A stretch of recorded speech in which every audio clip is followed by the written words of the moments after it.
This is our process of how we do gutter cleaning. The first thing that we're going to do is we're going to try to clean everything out pretty much as much as we can out by hand without making a huge mess. If we do drop anything, we'll definitely be sure to pick it up. So we're gonna walk the roof and then bag all the debris. If the roof is too steep to walk on or too high or anything like that, then what we'll do is we have ladders with standoffs and everything like that. So we'll kind of work our way around like that.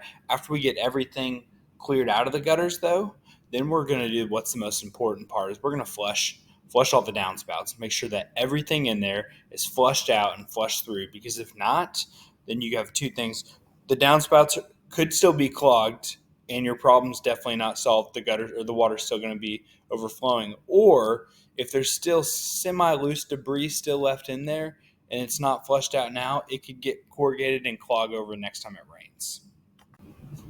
This is our process of how we do gutter cleaning.